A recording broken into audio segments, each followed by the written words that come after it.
All right, welcome to a brand new unit on forces. And that's something I'm sure we've all come across in middle school, and for grade 11s, we did this in grade 10. Here we go. So objectives for this lesson here are to first figure out how to define what a force is. Then we're going to talk about the concept of bodies and point particles. When we talk about bodies in physics, sometimes that confuses us. And we're going to start the process of describing different types of forces, so you should be able to identify them. So what is a force? Well, like you see in this little video here on the left, a force, okay, kind of like Star Wars, a force is any type of push or pull that acts on an object and causes it to change its inertia. Inertia is something that Newton used to describe a property of matter, okay? But when we talk about inertia, you can get a little deeper into it and understand that inertia involves the inability of an object to move, or its resistance to move. So if we cause an object to change its direction, you're changing its inertia. And by doing that, if I continue to apply a force, I'm going to make that object experience acceleration. So whenever you feel a sinking feeling in your stomach, or something is pulling you and changing your direction, you are experiencing a type of force. So here you'll have another little video of somebody applying a contact force. And by applying a contact force on the top of that object, it created an unbalanced situation that caused the little can to flip over, to move. So the force changed the inertia of the can. Forces are vector quantities because they have direction. All right, that's why the can moves in a certain direction and not just randomly. And we draw forces in physics. You'll be drawing a lot of diagrams coming up, but you draw forces with an arrow because vectors have direction, so forces have arrows associated with them. So here's a guy pushing an object across a surface like a cardboard box. The object has mass, it has inertia, okay? And as long as the person is applying a force to that object, it is going to change the inertia, which is going to change its direction. It's going to move somewhere, and it probably will eventually accelerate in that same direction that the force is being applied. Okay, that's an important property of forces. So when we're talking about forces, the first thing you're going to be introduced to is bodies and point particles. Okay, when we're talking about when I put a force onto an object, it's very difficult for me to understand how this object is going to react to that force because it's very complicated. It has many different particles inside of it. And yes, if I applied a force over here, not only will I be pushing that object, but I might cause some of the particles to accelerate faster than others, causing it to tumble. That would be really difficult for us to model for an introductory level physics class. So what we like to do in classical physics is take any object and just simplify it down to a single point. Okay? So objects that experience forces are called bodies. Any body that experiences a force and causes it to move, okay, it's what we define as a body. Now, they're not living things. So bodies are what physicists classify as objects that experience forces. They don't need to be living. So this mass, that box that this guy is applying a force to, that is a body, despite the fact it doesn't look like a body. Okay? And for physicists, to make this a simpler situation, they take that box and they simplify it into a point mass. So that box has now become a point mass that, let's say, is 10 kilograms. Okay? So this force that's applying onto that point mass, or that what used to be a box, okay, it's a lot simpler because that force is going to move just that mass, okay? Just that mass as a particle. All right, so we simplify objects in classical physics into point masses, point objects, all right? And then we can start diagramming how the forces act on those point masses or point objects. It's a simplification, as it says over here. It's a simplification that might not necessarily be true, but for the beginning, it's much easier. And then later on, we can start to analyze turning forces and torque and things like that you would do in your second or third year of physics. And even computer programs, your video games, treat every object as point masses if they want to simplify how that object will move. Okay, the more complicated games that require more RAM would then start to maybe make it 7 or 8 different masses that give it a little bit more dynamic motion. Okay, but for what we're talking about just point masses. All right, so let's get into it. In this little video, we're just going to talk about two different types of forces. The first force that you're going to be doing some reading on is weight. Okay, we like to introduce physics of weight because we all have a concept of what it is. We can feel weight. Weight is what you feel every day when you get up out of bed or when you stand on a scale and you take a look at how much mass you have. Now pay attention, I said mass, not weight. Okay, so weight is related to the force of gravity acting on an object. It is not your mass. Okay, lots of people say, what's your weight? And in English, we've completely destroyed the physics of it. We'd say my weight is 80 kilograms, which is not true. Your weight is the force of gravity acting on an object. And I want you guys to remember that.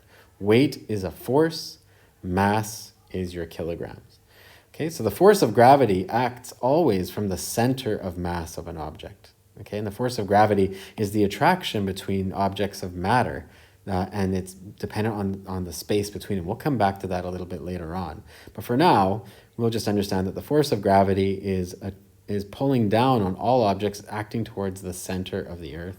If this little dotted line is a table, this object is resting on the table and the force of gravity is acting from the center of it downwards towards the center of the earth.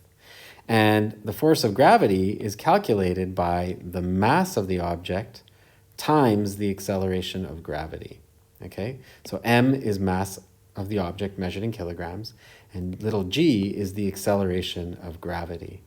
All right, so here's an example question. Let's calculate the weight of a 100 kilogram mass. Okay, 100 kilogram mass, let's calculate the weight. Well, the weight is the force of gravity on that mass. Okay, so we're talking about a 100 kilogram mass that has a force of gravity acting upon it, and that is going to be equal to mg. So the force of gravity is going to be equal to 100 kilograms times, what's the acceleration of gravity on Earth? Well, on average, it's 9.81 meters per second squared. So what we get is 981 kilogram meter per second squared, or 981 newtons. That capital N is a measure of force called newtons, named after Isaac Newton, who basically did all his research on forces. So 981 newtons is what you would weigh if you have a mass of 100 kilograms. Now pay attention, weight and mass are different, okay? So how much would you weigh if you were on a different planet? Okay, so if I went to like the moon, which has around 1.6 meters per second squared, okay, let's round it up to 2. What would be my weight on the moon? Well, the weight is going to be F equals mg, but this time g is not 9.81, this time g is 2 meters per second squared. So the force of gravity is going to be equal to 100 kilograms times 2 meters per second squared, which is going to be equal to 200 newtons, okay? I jumped straight to the derived unit there. So that's forces. That's force of gravity, okay? And that's how you calculate weight. This is a very important formula that you're going to be using all the time because it's easy to calibrate, all right? Now the next force that we're going to talk about, the last one in this video, is the force of tension. So tension is an internal property of a material that resists being pulled apart, okay? For example, ropes that have something hanging from it, they have tension. And the tension in the rope is equal and opposite to a force being applied to it. What causes tension in the rope are the molecules inside it that are holding each other's hands, okay? And as I put an object on it, that object experiences a force of gravity in the opposite direction. And let's say that that is like the ceiling, okay? This rope is connecting the ceiling to that object. Well, the force of gravity is pulling on that rope. And in order for that rope to pull back on that object, it has to have a force of tension. The molecules inside that rope are holding hands and they're resisting that force of gravity. So that force of tension, that stretching force, is going to be equal and opposite to the force of gravity. So it's the force of tension is equal to the opposite of the force of gravity. That's where that negative sign is. It's opposite in direction. Okay, that's that vector property. So the force of tension inside of that rope is dependent on the force of gravity. So in this case, the force of tension acting in that rope is going to be equal to negative mg, right? Because Fg is equal to mg.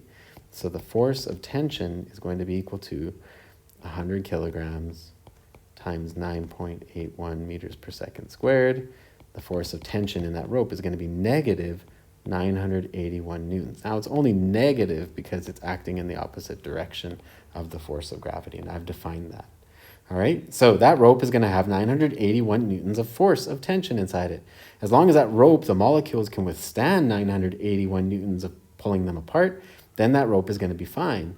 But if that's too much, then the rope will break. Okay, so a rope is going to break when the force of tension surpasses the maximum tensile, that's a key term, tensile strength of the material. Different materials have different tensile strengths.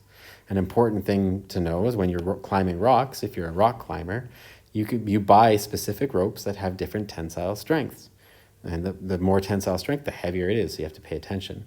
But the tensile strength of a rope is usually calibrated in terms of newtons. You would buy it and say, this can withstand 50,000 newtons. And that way you know, oh, it should definitely hold me up, okay? So another thing that has tension in it is springs. Okay, this is a very common tool that we use.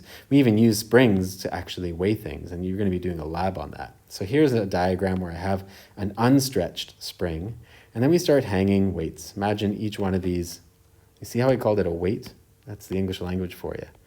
Okay, that's a mass, not a weight. So I'm hanging a mass off of it. Let's say each one of those discs is like 100 grams. Okay, so then this is going to be 200 grams. That's going to be 300 grams. That's going to be 400 grams, 500 grams, 600 grams, and so on. Okay, well, a mass that has 100 grams, or all masses, have a force of gravity acting on it.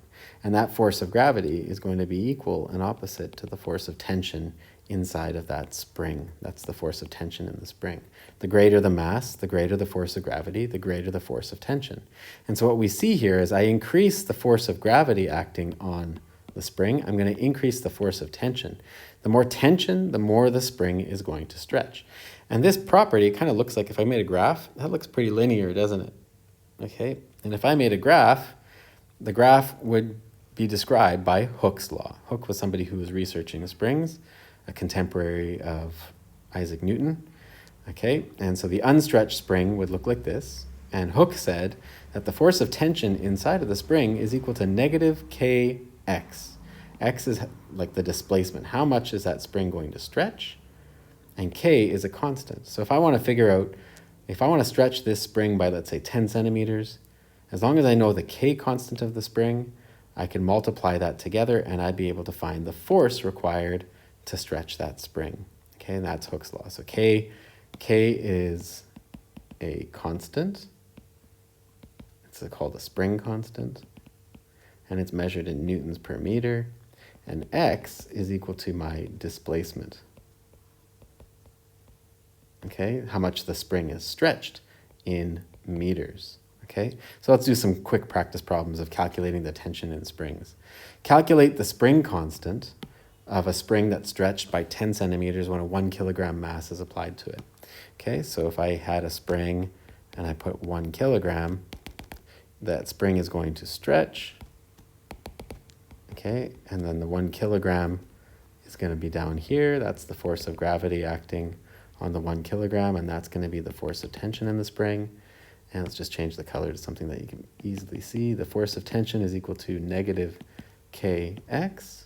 Okay, so let's see, what is this question asking? The question is asking me to find the spring constant, to find k. So I need to rearrange this equation. So Ft divided by x is equal to negative k. Okay, and I'm just going to keep that negative there. It's not going to affect me in any way or form. I'll just leave it negative. Ft, how would I calculate Ft? Well, Ft is the opposite of gravity, right? So Ft is going to be equal to negative mg over x is equal to negative k. The negatives will cancel out. Okay, and then I just plug these numbers in. So what do I have? I have 1 kilogram times 9.81 meters per second squared divided by 0.1 meters. Okay, do you see what I did there? 10 centimeters is not an SI unit. 10 centimeters is equal to 0.1 meters. I had to convert that.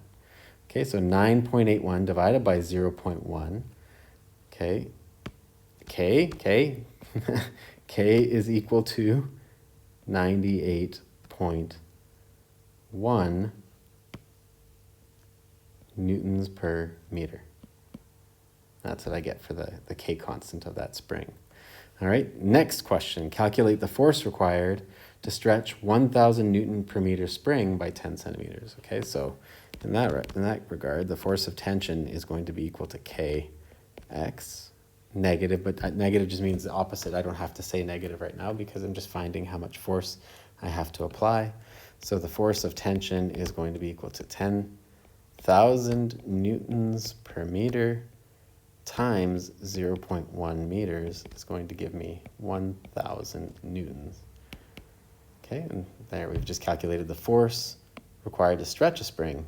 As long as I have the K constant and the displacement, I should be able to get that pretty easily. Now here's the harder question.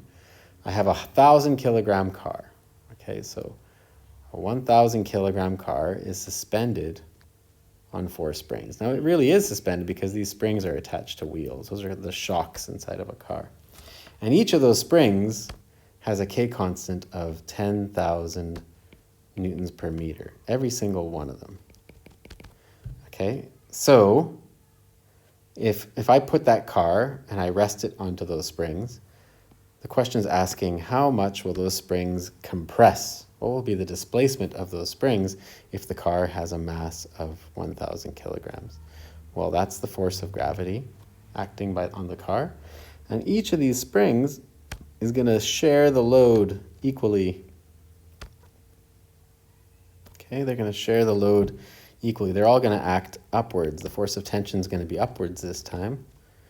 Okay, so each spring is going to have a force of tension acting upwards, and they're going to share the load. And because they're exactly the same spring with the same force, okay, they will add up. So the total force of tension, which is going to be additive, is going to be equal to the force of gravity. Okay, so then the force of tension is going to be 4 times, so for these springs, times Kx, okay, because that's the formula for tension in a single spring, Kx, is going to equal to mg. So I've just set up my equation. So 4Kx is equal to mg. I just distributed that in. And so now I just plug numbers in. 4 times 10,000 newtons per meter times x is equal to 1,000 kilograms times 9.81 meters per second squared. And then I'm left with 40,000 Newton per meter times x is equal to 9,810 newtons. Okay, and then x is going to be equal to 9,810 newtons divided by 40,000 newtons per meter. And that should be roughly around 1/4, or I would say, let's see here, let's just do this properly. Yeah, it's roughly around 1/4, so like 0.25 meters, right? So let's just do that on our calculators. 9,810 divided by 40,000, yes, 0.245, which I'm going to round up to 0.25 meters. Okay, so the spring is going to compress by 0.25 meters, each one of them. Okay, so 25 centimeters is how much that spring is going to go down when it's loaded. And that's it.